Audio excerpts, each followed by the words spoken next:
Saudara-saudara, saya akan melanjutkan bagaimana menyampaikan presentasi yang baik. Dalam seri pertama yang saudara bisa lihat di YouTube sebelumnya, saya memberikan suatu pengajaran tentang bagaimana melakukan presentasi yang baik. Karena sebagai seorang pemimpin yang memimpin di dalam pelayanan, tidak hanya diminta untuk mampu melakukan pelayanan berkhotbah, tetapi juga seringkali dia harus melakukan presentasi pelayanan, baik misalnya berupa ajakan untuk mendukung pembangunan atau mendukung sebuah proyek pelayanan, misalnya pelayanan misi. Nah, saudara, dalam lanjutan kali ini saya akan membahas hal-hal yang bersifat teknis dalam berhubungan dengan presentasi, sehingga presentasi kita menjadi presentasi yang menarik. Dan itu penting sekali dimiliki oleh semua pemimpin yang terlibat dalam pelayanan. Kemampuan untuk melakukan public speaking adalah sebuah keharusan. Nah, saudara, ada 3 hal yang penting di dalam kita memiliki suatu presentasi yang baik. Yang pertama, pada waktu kita melakukan presentasi, kita harus menghargai pendengar kita, audiens kita. Jadi yang pertama itu, audiens kita itu penting sekali. Sehingga pada waktu kita mulai naik berdiri di mimbar atau di podium atau di depan mereka, maka kita menghargai mereka bukan hanya salam, tetapi juga menghargai atas kesempatan dan mungkin secara singkat berinteraksi, menanyakan kabar mereka, dan juga berterima kasih atas waktu yang telah diberikan, sehingga saudara merasa care. Ya, waktu saudara share, saudara harus care dengan orang yang saudara akan share. Jadi saudara harus peduli kepada orang yang akan mendengarkan presentasi saudara. Itu yang pertama, pentingnya menghargai audiens. Yang kedua adalah pentingnya juga memperhatikan diri sendiri sebagai pembicara. Jadi, pembicara jadilah diri saudara sendiri. Jadi, jangan menjadi orang lain. Gunakanlah cerita saudara sendiri. Gunakanlah keunikan saudara sendiri dalam melakukan presentasi. Jadi, saudara harus memiliki kekuatan di dalam berkomunikasi dengan menggunakan cerita-cerita saudara, kepakaran saudara, kemampuan saudara di dalam menyampaikan presentasi. Jadi penting memeriksa diri saudara sendiri. Hal yang ketiga yang penting adalah bahwa tujuan kita memberikan presentasi untuk transformasi atau perubahan. Orang melakukan apa yang kita sampaikan. Bukan sekedar menyampaikan informasi, tetapi mengajak orang berubah atau melakukan apa yang kita presentasikan. Nah, ini sudah sering kita dengar. Dalam kita menyampaikan presentasi, bukan hanya information, tetapi transformation, perubahan.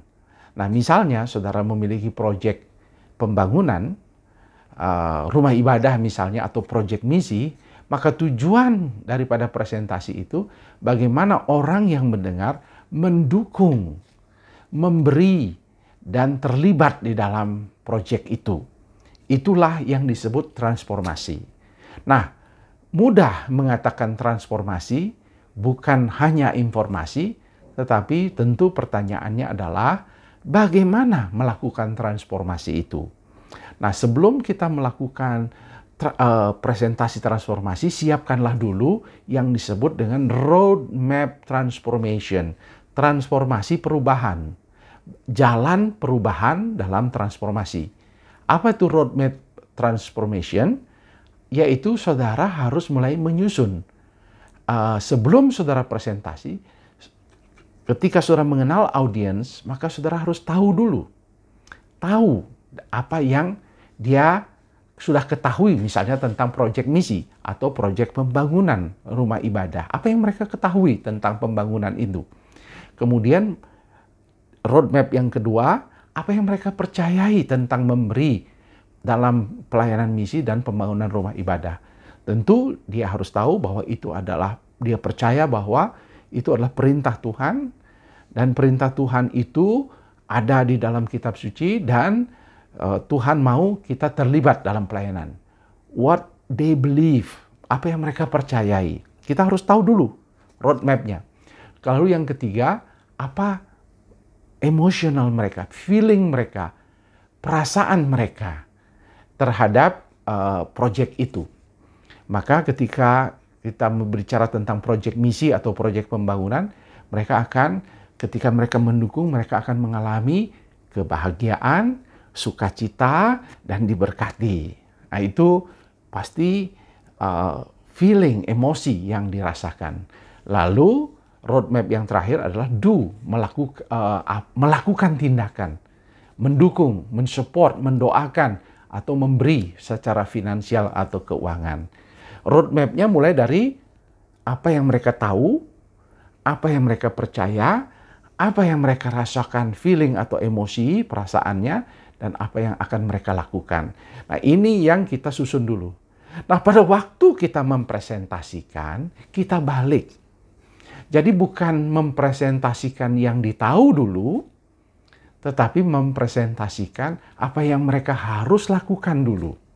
Misalnya, pada waktu kita bicara proyek pembangunan rumah ibadah atau proyek misi, maka kita berkata, saudara-saudara, kita mau saudara kita terlibat di dalam mendukung proyek ini. Karena proyek ini signifikan di dalam kita melakukan pelayanan ke depan dan seterusnya. Jadi kita meminta mereka melakukan apa yang harus kita lakukan ke depannya. Lalu yang kedua adalah tahu, sebelum kita muncul presentasi, roadmap-nya adalah tahu, percaya, feeling, rasakan, baru lakukan. Nah, dalam presentasi kita balik. Kita lakukan apa yang harus saudara lakukan dulu.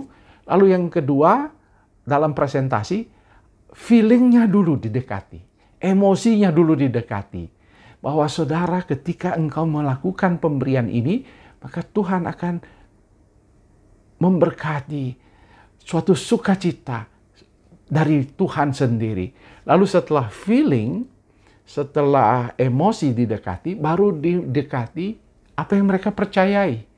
Apa kebenaran-kebenaran firman Tuhan yang ada dan ia lakukan. Lalu terakhir baru apa yang mereka tahu.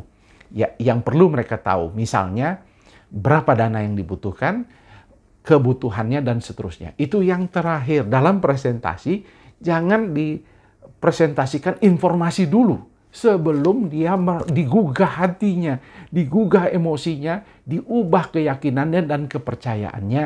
Diteguhkan dulu, baru disampaikan informasi.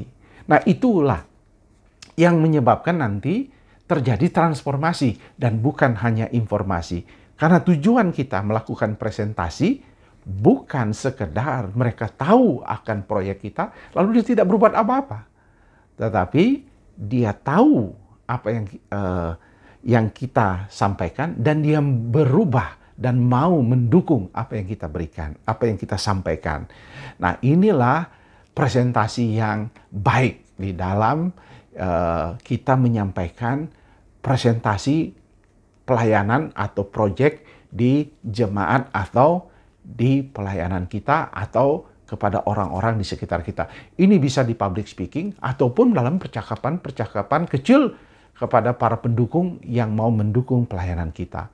Nah, semoga tips ini yang singkat ini akan berguna bagi para pemimpin dan berharap dalam leadership wisdom ini saudara akan semakin berhikmat di dalam kepemimpinan dan melatih kemampuan dalam melakukan presentasi pelayanan. Tuhan menyertai dan memberkati kepemimpinan saudara.